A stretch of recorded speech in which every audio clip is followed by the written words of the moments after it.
Deus me deu esta palavra e eu queria compartilhar com você.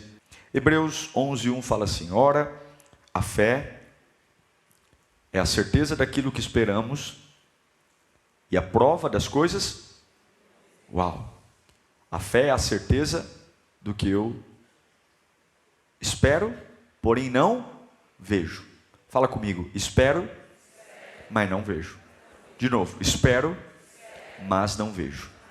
Curva a sua cabeça. Espírito Santo de Deus, tua presença é a fonte da nossa vida. A tua presença é aquilo que mais precisamos. É no Senhor que encontramos abrigo. É no Senhor que encontramos provisão. É no Senhor que encontramos salvação. É a tua presença que nos abastece. É a tua presença que nos renova. Se não for a tua presença, não há razão alguma para estar em pé. Se não for a tua presença, nada e ninguém nos manterá em pé.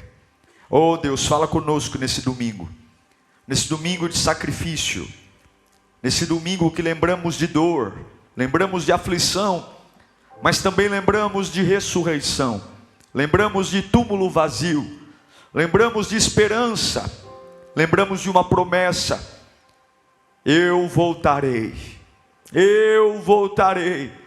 Fala conosco, Pai querido, em nome de Jesus. Tem algo em você, na sua cabeça, que quer entender tudo, ter respostas de tudo. A humanidade caminha assim.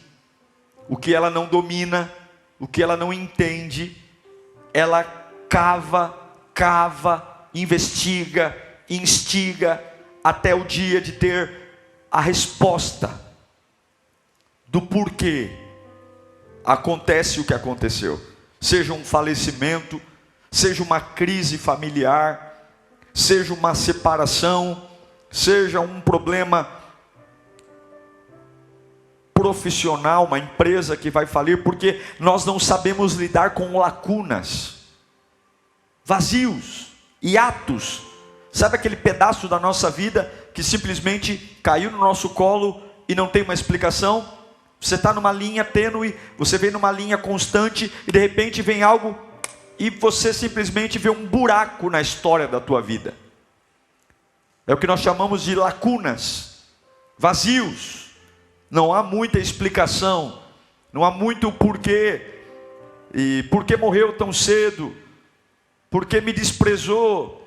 Por que fui mandado embora mesmo sendo um bom profissional? É quando na lógica da vida eu não merecia passar por isso. Tem tanta gente pior do que eu.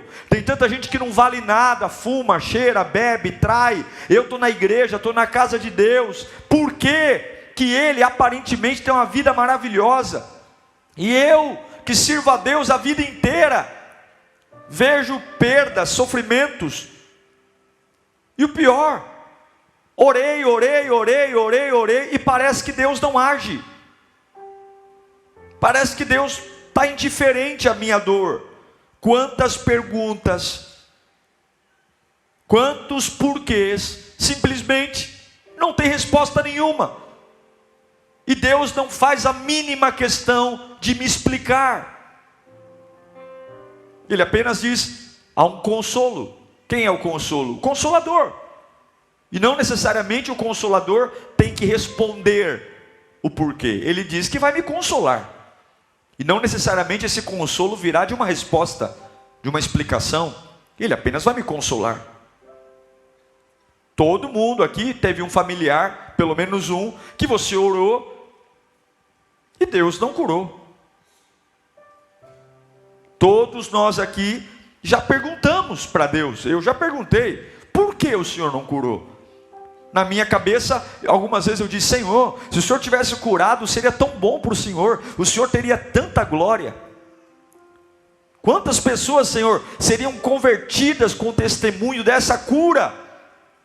Seria maravilhoso. Eu já disse isso para Deus muitas vezes: cura, Senhor, vai ser para a tua glória. Mas quem diz que quem somos nós para dar um conselho para Deus, né?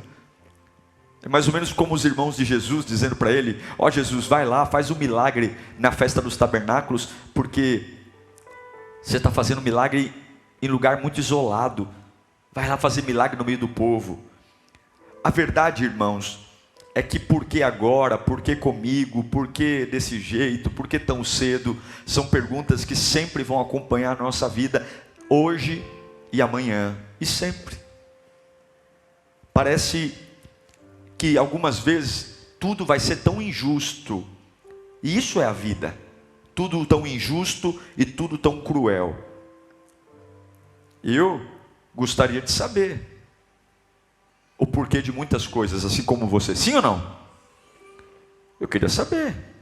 Eu me lembro quando eu era muito novo, sempre perguntei para Deus, me lembro até hoje, do velório da minha avó, com 55 anos, e eu me lembro quando eu comecei a adolescência, e eu me perguntava, Senhor, por que o Senhor levou minha avó tão cedo?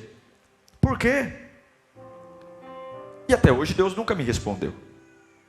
Por quê? Algumas vezes a gente se apega a alguns discursos, foi por isso, foi por isso, foi por isso, mas na verdade a gente não sabe o porquê. Eu gostaria de saber, por que mesmo sendo sempre fiel no meu dízimo, eu tive na minha vida 3 carros roubados e não tinha um seguro. Eu sempre fui dizimista fiel, e me roubaram 3 carros ao longo da vida e não tinha um seguro. Pô, Senhor, aquele ali, safado, sem vergonha, deixa o carro com a janela aberta e ninguém leva. Os meus carros, 3 carros foram levados. Eu queria saber, por que os fundadores da Lírio morreram no mesmo ano, com diferença de 2 meses? No ano de 1997, o missionário Coutinho estava com câncer, todo mundo esperando o falecimento dele, porque já estava num grau de câncer terminal. A mulher dele foi fazer uma cirurgia aparentemente simples de mioma, morre na mesa de cirurgia pela anestesia, e 2 meses depois, quem morre? O missionário Coutinho. No mesmo ano, 2 meses de diferença. Você vai dizer para mim que é coincidência? Não, é plano de Deus. Alguma coisa Deus tem nisso. Por quê? Não sei. Já perguntei. Não sei. Porque existem coisas que você vai cavar, cavar, cavar e não vai achar. Você vai perguntar, você vai revirar na cama, você vai chorar, você vai esmurrar a parede, você vai gritar, você vai sair correndo pela casa. E aí, Senhor, porque tem alguns questionamentos que são válidos, tem algumas perguntas que são importantes, mas eu preciso reconhecer que quando acabam as respostas, começa a fé. É isso que o autor de Hebreus diz: a fé é a certeza daquilo que eu espero, mas eu não vejo. Caso contrário, haverá dúvidas e perguntas infindáveis na minha alma. Haverá dúvidas infindáveis no meu espírito. Exemplo, quer ir para a Bíblia? Você acha que Deus ama Daniel? Amou Daniel? Lembra Daniel? Que foi levado para a Babilônia? O Danielzinho da cova dos leões, sim ou não? Deus amou Daniel, amou muito Daniel. Daniel foi um homem tão amado por Deus, que Deus fechou a boca do leão. Agora, você acha que Deus amava Estevão? Estevão foi o primeiro diácono da igreja cristã. E Estevão estava pregando para um povo religioso, foi arrastado pelos cabelos para fora da cidade e morreu apedrejado. Aí se a gente for olhar por um lado natural, nós vamos dizer, então Deus amou muito mais a Daniel do que amou a Estevão. Mas quando Estevão morre, a Bíblia diz que o Senhor, pela única vez na Bíblia, se levanta do trono para recebê-lo na glória. É mais ou menos o que Gideão fala em Juízes capítulo 6, versículo 13. O povo de Deus plantava, e os midianitas vinham e roubavam todo o fruto da colheita. E aí Gideão está pistola da vida, está nervoso, está com raiva, malhando trigo no lugar de pisar uva, ele está malhando trigo. E ali Gideão começa a desabafar, dizendo: ah, Senhor, respondeu Gideão, se o Senhor está conosco, por que sobreveio tudo isso? Ele está fazendo uma pergunta: por quê? Onde estão todas as suas maravilhas que os nossos pais nos contam?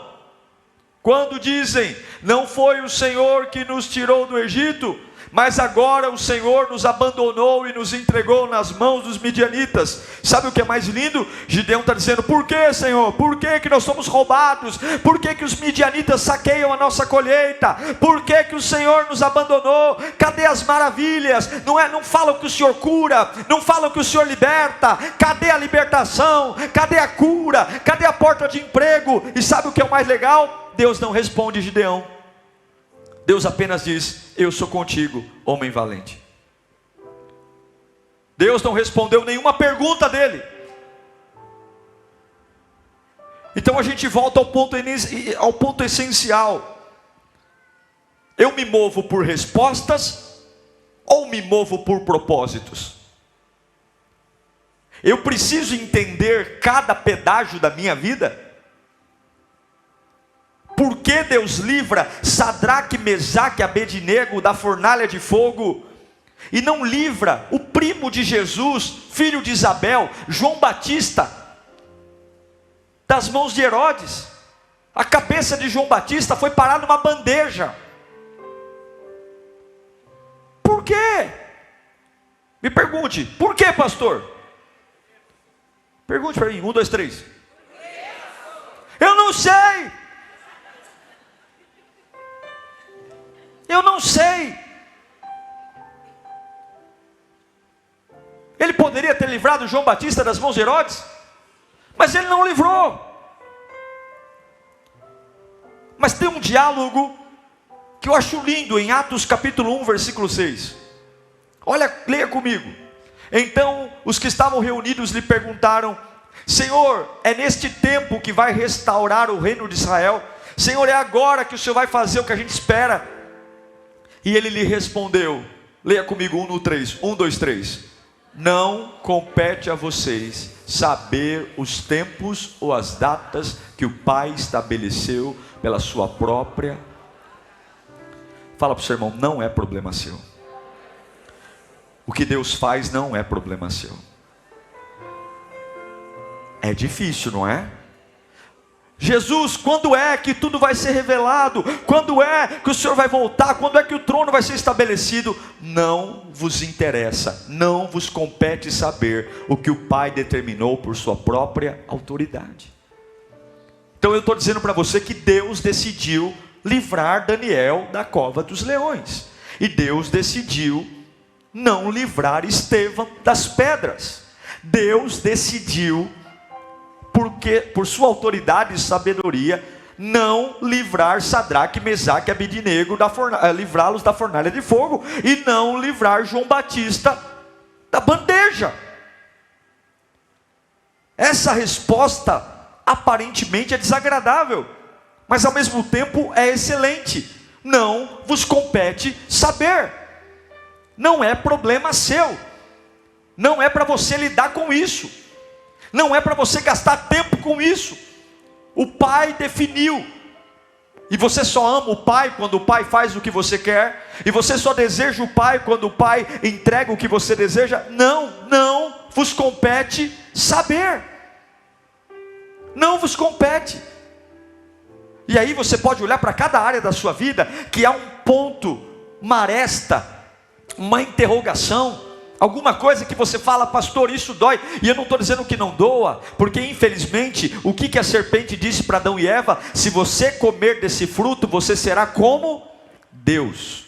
O que o pecado colocou em nós? O desejo de governar, o desejo de decidir, o desejo de ter autoridade. É por isso que a gente quer ter tanto controle. Nunca antes do pecado éramos para ter controle. Era para desfrutar do Éden e depender 100% de Deus. Mas o pecado colocou em nós o gostinho da decisão, o livre-arbítrio. Eu escolho, eu decido. Mas Deus não vai se render aos nossos caprichos. Deus não vai se render às nossas agonias. Há uma outra resposta maravilhosa. Tem um homem que está agoniado. Deus coloca na mão dele um trabalho maior do que ele. Ele tem medo, ele tem limitações físicas, o desafio é gigantesco. E Deus diz assim: vá e faça. Você conhece, estou falando de Moisés. Ele tem 80 anos, ele é gago. E agora ele está fazendo uma pergunta para Deus. Ele quer garantias de que tudo vai dar certo. Porque Deus falou para ele voltar para o Egito, lugar onde ele viveu 40 anos, e falar com o faraó.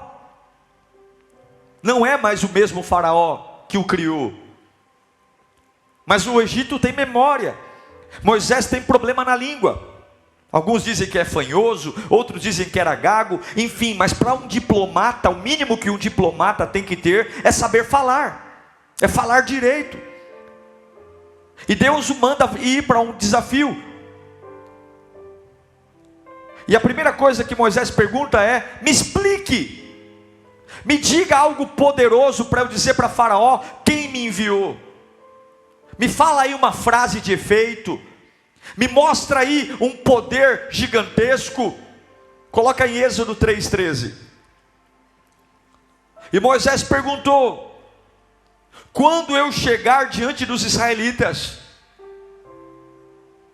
e lhes disser, o Deus dos seus e lhes disser, o Deus dos seus antepassados me enviou a vocês, e eles me perguntarem qual é o nome dele, o que lhes direi? O que Moisés está querendo? Senhor, me dá uma resposta. Eu estou no meio de um desafio que o Senhor me colocou. Me dá um nome seu aí. E quando eu pronunciar esse nome, Faraó vai cair de joelhos. E que esse nome seja uma explicação. E que esse nome seja algo que vai trazer, vai elucidar o ambiente. E Deus disse: eu sou o que eu sou. O que isso responde? Nada. É isso que você vai dizer aos israelitas: eu sou o que eu sou. Você não vai colocar adjetivo em mim, você não vai mandar em mim. Eu serei tudo o que você precisa no tempo que você está vivendo. E eu não vou te dar explicação, eu não vou te dar cartilha, eu não vou te provar nada. Você vai lá e vai dizer que o eu sou te enviou. Eu estou fechando a sua dúvida com uma resposta. Qual a resposta? Você não precisa saber o próximo passo, você só precisa dar o próximo passo. Vai lá e faz o que eu estou mandando, não me pergunte. Vai lá, e é tempo de nós nos levantarmos, porque tem coisas que você está parando a sua vida, você está travando a sua família, você está travando o seu crescimento profissional, e você vai suar a camisa, você vai tomar remédio, você vai investigar, você vai revirar, você vai passar horas em claro orando. Por quê? Por quê? Por quê? E Deus vai dizer: não te interessa. Não vos compete saber. Ou você confia em mim ou não. Não compete saber o nome. A resposta que Deus dá para Moisés não responde à pergunta. Eu sou o que sou. Porque nós sabemos que respostas concluem processos. Você entrega a prova quando coloca a resposta em todas as perguntas. E quando nós temos muita pressa para ter respostas, é porque nós queremos concluir as coisas, mas você não sabe o que Deus vai fazer na sua vida. E se você tiver a resposta que você quer, talvez você vai encerrar uma história que ainda não encerrou. Talvez existem capítulos à frente que lá depois você vai entender. Então, em nome do Senhor Jesus Cristo, eu não sei para que eu estou pregando aqui, mas que essa mensagem seja um abraço na sua alma, que essa mensagem seja o Espírito Santo ao pé do seu ouvido, para cada porquê que Deus não disse. A voz de Deus para você hoje é: não vos compete saber, não vos compete saber. Volta a adorar, volta a clamar, volta a sorrir, volta a confiar em mim. Mas pastor, você não é Deus, você não é Senhor, você não é dono da vida, você não é dono da morte, Ele é o dono de todas as coisas. É hora de colocar o carro na avenida e voltar a servir a Deus com paixão, porque o Pai que não te dá resposta também é o Pai que te ama, também é o Pai que tem um plano para você, também é o Pai que nunca perdeu, nunca empatou, nunca foi derrotado, e Ele não tem planos de mal, mas tem planos de bom para você. Ele é o Deus que te ama, que tem planos de vida. E eu quero declarar em nome de Jesus: essa resposta não veio, porque se ela viesse, ela concluiria a tua vida, ela concluiria o teu chamado, ela concluiria a tua família. E Deus está dizendo: ainda há muito que andar, e é por isso que eu não te disse o porquê. Vai andando, vai caminhando, porque eu vou cumprir meu plano na tua vida. Eu vou cumprir.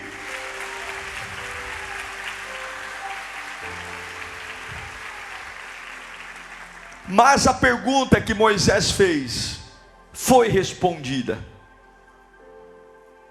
Quando me perguntarem quem é o Deus que me enviou, a resposta que Deus deu para Moisés foi: diga que o eu sou te enviou.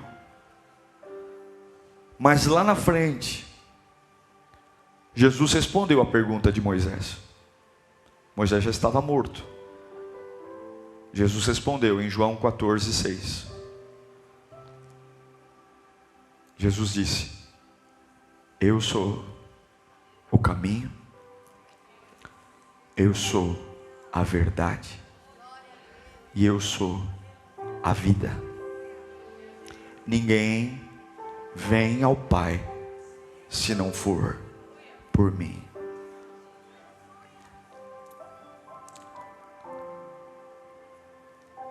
Tem coisas que você não vai saber, mas tem coisas que você pode saber. Quando você cavar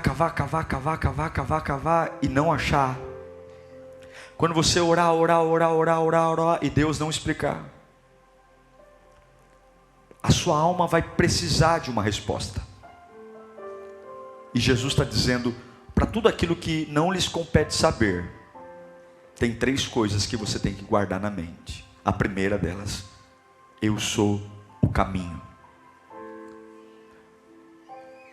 Eu sou a direção. Ainda que você não tenha clareza no que está acontecendo, eu sempre te darei direção. Ainda que você não saiba o porquê o caroço apareceu, ainda que você não saiba o porquê o fulano do dia para a noite te abandonou, ainda porque você não saiba porquê que faleceu, ainda que você não saiba o porquê que parece que você é a mira de todo mundo, se você não souber o porquê de tudo isso, diga para a sua alma que caminho você sempre vai ter. Você pode estar muito estressado, muito nervoso, muito confuso, mas sempre haverá caminho. Jesus nunca vai deixar você encurralado, Jesus nunca vai deixar você maníaco, Jesus nunca vai deixar você um louco, sempre haverá caminho. A direção que tomamos em uma caminhada se chama caminho. A direção que tomamos em um dia de chuva se chama caminho. Sem caminho não se caminha, sem caminho não se anda, sem caminho eu paro, sem caminho. Jesus está dizendo: eu consigo fazer você andar num caminho ainda de dúvida, eu consigo fazer você andar, se mover ainda num caminho de incompreensão, porque a ausência de respostas humanas só param aqueles que não veem em Jesus um caminho. A ausência de explicações humanas só param aqueles que não encontram em Jesus uma direção. Mas aqueles que amam Jesus conseguem andar, porque sempre haverá um caminho. Satanás nunca vai encurralar um homem de Deus, Satanás nunca vai encurralar uma mulher de Deus, Satanás nunca vai encurralar um pai de Deus, uma mãe de Deus, um empresário de Deus, porque Jesus é o caminho. E você não anda no céu, você anda no caminho. Eu preciso de um caminho para andar. E é por isso que alguns pararam aqui. É por isso que alguns estão esperando o consolo vir. E Deus está dizendo: não vos compete saber. Não é porque eu não te amo, filho, mas eu sei que tem assuntos que são para adultos. Tem assuntos que se não se discute na presença dos filhos. Tem assuntos que são tratados a portas fechadas. E muitas vezes nós não estamos preparados para ouvir o que queremos que Ele responda. E por nos amar, não vos compete saber, mas há caminho. Você que está internado no hospital me assistindo, há um caminho. Você que está desempregado, há um caminho. Você que teve um falecimento na família, há um caminho. Você que está angustiado porque alguém te deixou, há um caminho. Jesus é a direção que podemos caminhar, seja em qualquer situação, e o caminho se faz caminhando. Você serve a um Deus instantâneo, a um Deus direto. O caminho está posto. Ele não está se referindo a uma forma de comportamento eclesiástico, religioso, ritualista. Não. Essas coisas só levam àquela aparência de tristeza. A gente está falando de paternidade, de cobertura.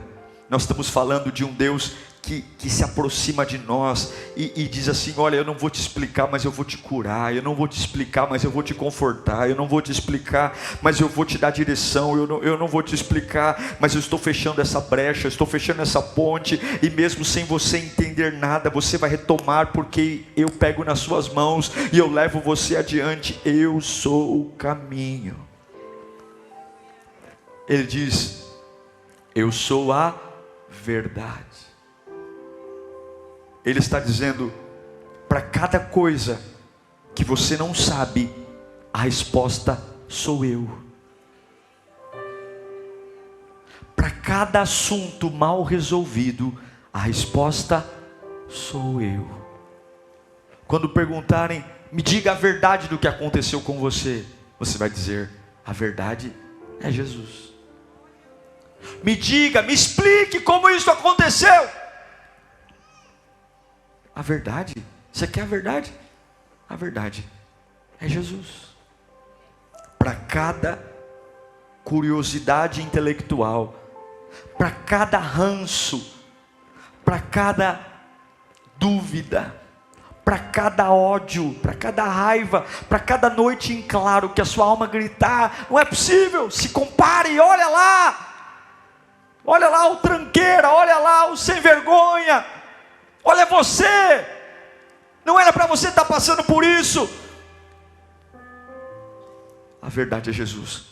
Só Ele é capaz de trazer luz à minha essência. Só Ele é capaz de curar as minhas feridas. Só Ele é capaz de calar a minha alma. Eu sou a verdade que cala a sua alma. Ele é a resposta final para tudo aquilo que você não sabe. Ele é a resposta final para tudo que você não conhece. Ele é a resposta final para tudo que você não entende. Ele é a resposta final para tudo aquilo que te angustia. Você não vai ficar deixando a tua alma gritar. Coloca um ponto final dizendo: tudo isso termina agora. Por que termina agora? Porque é Jesus.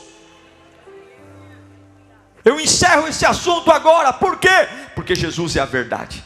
Jesus é a verdade. Por que caiu? Jesus é a verdade. Por que morreu? Jesus é a verdade. Por que quebrou? Jesus é a verdade. Jesus é a verdade. Qual é a verdade de todas as situações mal resolvidas da sua vida? Qual é a verdade de todas as pessoas que faleceram e até hoje você não entende o porquê? Qual é a realidade de todas as portas que se fecharam sem a mínima explicação? Qual é a verdade de todas as enfermidades? Você sempre se cuidou e surgiu doenças. Qual é? Porque para cada área que não há resposta, eu tenho uma verdade. Jesus diz: eu sou a verdade. O diabo não vai dar a palavra final. O diabo não vai dar a palavra final. Eu declaro que nessa manhã Jesus vai inquietar o teu coração, aquietar. Jesus vai calar as incertezas, essa verdade insaciável no teu espírito. O termo grego para verdade é realidade.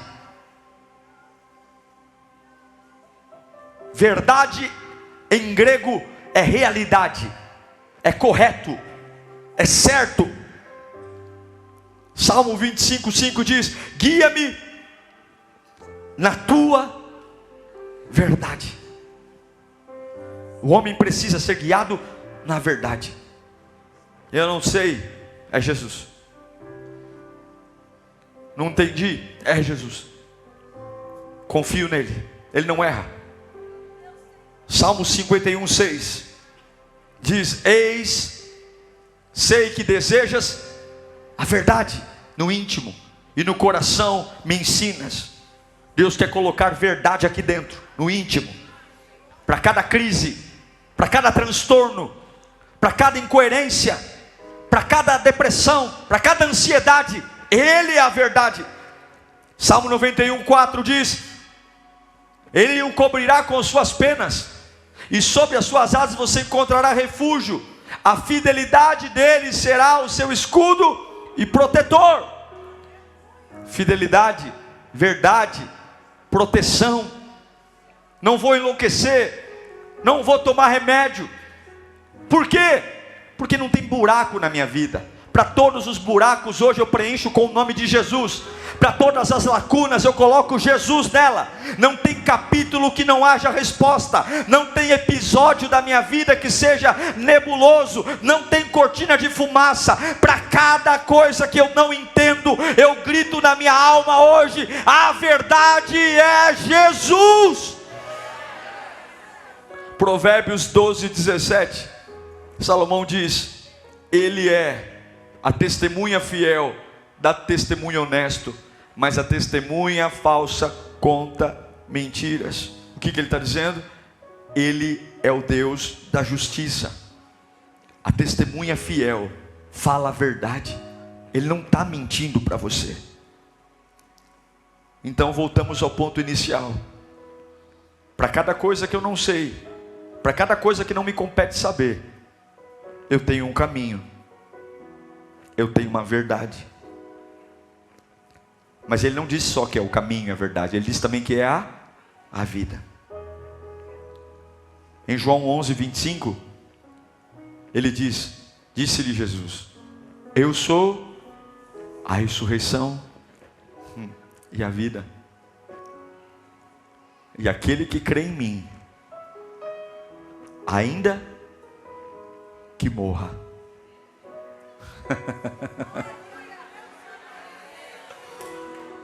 ainda que morra,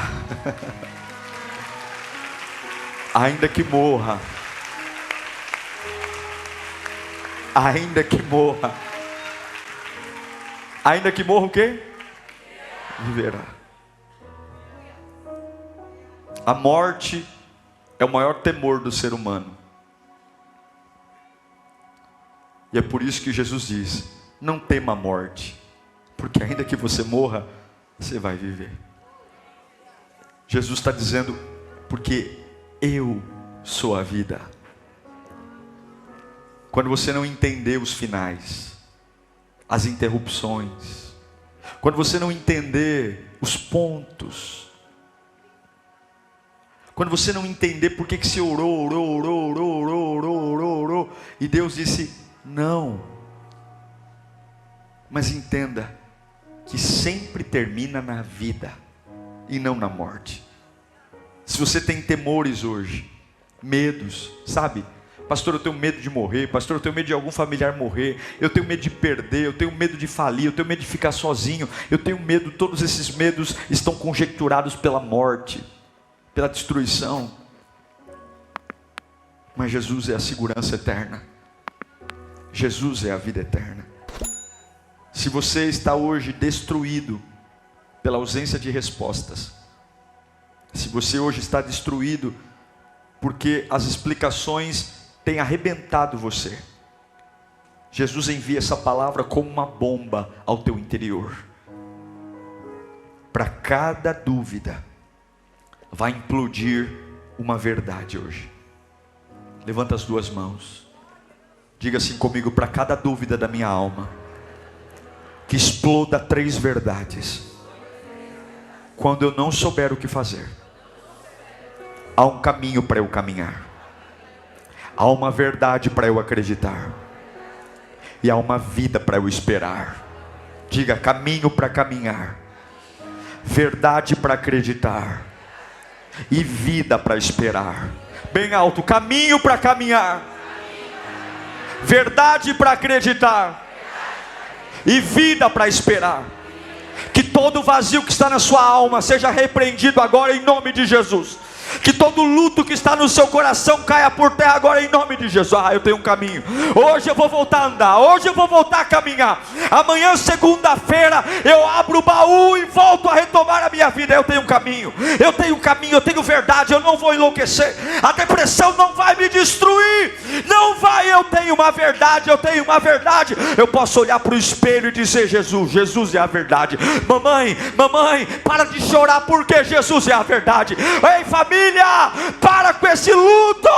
É Jesus que fez o que fez. Para, eu tenho uma verdade, eu tenho uma vida, mas acabou. Que tragédia, como que é tragédia? Se Ele é a vida, não termina na sepultura, não termina no hospital, não termina na crise, não termina na cadeia, termina em Cristo. Ele é o caminho, Ele é a verdade, Ele é a vida. Hebreus 3:17, Abacuque 3:17. Ah, meu irmão, eu quero profetizar isso na sua vida. Abacuque 3:17 diz: ainda que a figueira não floresça e nem haja fruto da vide, ainda que fale o produto da oliveira e os campos não produzam mantimento, ainda que o rebanho seja exterminado da malhada e nos currais não haja gado, todavia eu me alegrarei no Senhor e exultarei o Deus da minha salvação. Ainda que haja desgraça, ainda que haja perseguição, ainda que haja falecimentos, ainda que haja perda financeira, ainda que me abandonem, ainda que riam da minha fé, ainda que zombem do meu Deus, ainda que zombem do meu lado financeiro, todavia eu tenho respostas, eu tenho caminho, eu tenho verdade e eu tenho vida. Satanás está debaixo dos meus pés. Vai falando bem alto: eu tenho caminho, eu tenho verdade, eu tenho vida. Vai falando para a tua alma teimosa ouvir: eu tenho caminho, eu tenho verdade, eu tenho vida. Vai falando para a tua alma teimosa ouvir: eu tenho caminho, eu tenho verdade, eu tenho vida. Hoje é manhã de se levantar, hoje é manhã de retomar projetos, hoje é manhã de entender: eu não vou cavar covas, eu não vou fazer perguntas, eu não vou querer saber por quê, porque ainda há um caminho para andar, ainda há uma verdade para acreditar e ainda há uma vida para viver. Xarabacoxerebefandelebekai labassurendele lebessuri xiribicantiritalaba libixurifa sarabaxe. Abre a porta, abre as janelas, sai desse quarto escuro, encerra o que Deus encerrou. Caminho, verdade e vida. Caminho, verdade e vida. Caminho, verdade e vida. Caminho, verdade e vida. Caminho, verdade e vida. Eu não sou filho de chocadeira, eu tenho um caminho, verdade e vida. Eu não temo a maldade dos homens, eu tenho caminho, verdade e vida. Eu não temo o dia mau, eu tenho caminho, verdade e vida. Eu não temo doença, porque eu tenho caminho, verdade e vida. Eu tenho caminho, verdade e vida. Um caminho para andar, uma vida para crer, e um caminho para andar, uma verdade para crer e uma vida para esperar. Feche os seus olhos. Espírito Santo, oh, Santo, Santo, Santo, Santo, não vos compete saber, eu cuido de ti. Deita e deixa eu fazer.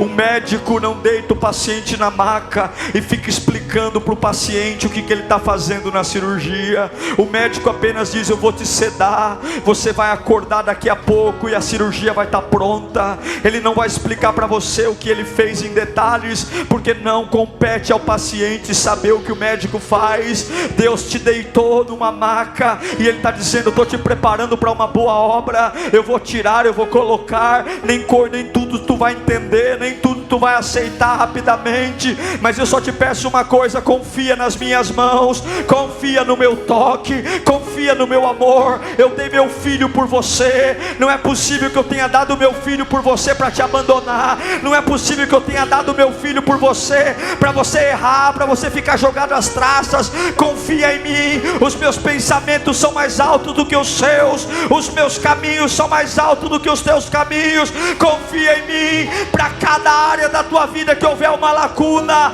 anda nesse caminho, creia nessa verdade e espere essa vida. Não termina na vergonha, não termina no vexame. Deus está te prometendo aqui hoje: abre o teu coração. Não termina na vergonha, não termina no vexame, não termina na crise. Tu não vai morrer em cima de uma cama louco, não. Tu não vai morrer em cima numa cama doido, não. Eu não errei. Espera, anda no caminho, creia na verdade, espera. A vida, a vida, a vida, a vida, a vida, a vida, a vida.